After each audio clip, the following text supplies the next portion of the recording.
le prêt à taux zéro est-il permis? Le prêt à taux zéro, c'est une tromperie. Il n'y a pas de taux zéro.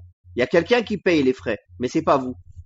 Ceux qui payent les frais, c'est ou la banque, ou l'État, ou par exemple le supermarché qui vous propose ce taux zéro. Lui, il va payer les frais à la banque à votre place.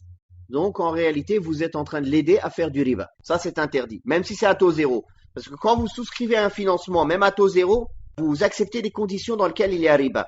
Parmi ces conditions-là, c'est la société ou je ne sais pas, Conforama ou Boulanger ou je ne sais qui va payer les frais de crédit. Et aussi, vous acceptez que si vous avez des retards de paiement, vous allez payer des pénalités. Ça, c'est du riba. Payer des pénalités parce qu'on a des retards de paiement, c'est du riba, c'est de l'usure. C'est interdit. Par contre, si vous faites un achat avec votre carte bleue en plusieurs fois, ceci est permis. Car là, vous ne souscrivez pas un prêt chez une tierce personne. Et il n'y a personne qui paye les frais à une banque ou à un établissement financier. C'est un contrat entre vous et le vendeur. Je vais vous donner un exemple simple. On va le faire comme si c'était deux personnes. J'ai une voiture, vous voulez m'acheter ma voiture, je vous dis la voiture coûte 10 000 euros. Vous me dites je ne peux pas payer 10 000 euros d'un coup. Est-ce que je peux la payer en 5 fois? Je dis si c'est en 5 fois, alors ce sera 11 000 euros.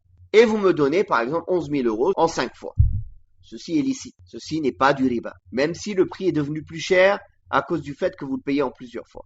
Ce qui est illicite, c'est d'emprunter de l'argent.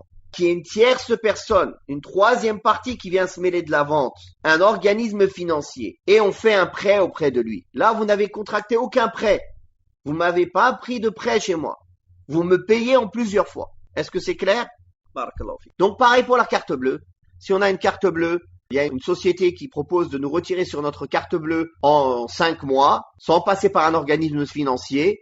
Même si en payant en 5 mois, c'est plus cher que de payer en une fois, c'est licite. Pareil en chèque, si on veut donner plusieurs chèques et qu'il les encaisse sur plusieurs mois. C'est licite. Sauf si des conditions illicites sont liées à ce paiement en plusieurs fois. Comme par exemple des pénalités de retard. Car ceci est du riba.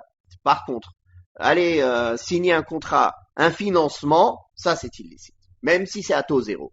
Car c'est pas vous qui allez payer les frais, mais la société, elle va les payer. Elle va payer le riba. Barakallahu fikum. J'espère avoir été clair.